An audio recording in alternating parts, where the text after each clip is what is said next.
Ça était complètement faux. C'était ce qu'on appelle un deepfake. Un salarié qui travaille dans la branche financière d'une multinationale qui est basée à Hong Kong et qui reçoit un message de sa direction financière qui lui demande de réaliser un ou plutôt plusieurs transferts d'argent pour un total de 25 millions de dollars. Il a quand même un doute. Il se dit « Ah, ça sent le phishing, c'est un peu bizarre qu'on me demande ça de cette manière-là. » Il y avait un côté un peu secret dans ce qu'on lui demandait.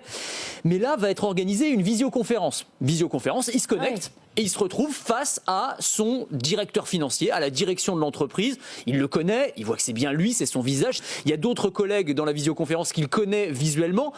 Donc là, quand il raccroche, il n'y a plus de doute, quoi. Il appuie sur le bouton, c'est bon, j'ai vu mon directeur financier, il a validé, j'envoie les transferts d'argent. Sauf que tout ça était complètement faux. C'était ce qu'on appelle un deepfake, donc en fait un trucage audio-vidéo réalisé par l'intelligence artificielle. En gros, les escrocs avaient récupéré quelques images sur YouTube, visiblement, du directeur financier et des quelques collègues, avaient généré, grâce à un algorithme, un clone visuel et un clone vocal de ces personnes. Et donc, il s'est retrouvé dans une fausse réunion et donc a cru tout ce qu'on lui avait raconté. Donc, c'était une illusion qui était presque parfaite, suffisante en tout cas pour tromper ce salarié. Alors, c'est un petit peu plus tard que, pris de doute, il va appeler ses collègues en demandant « Mais au fait, le transfert, là, ça en est où ?» Il aurait peut-être pu le faire avant. Mais enfin bon, en tout cas, il s'est fait avoir. La police n'a toujours arrêté personne pour l'instant.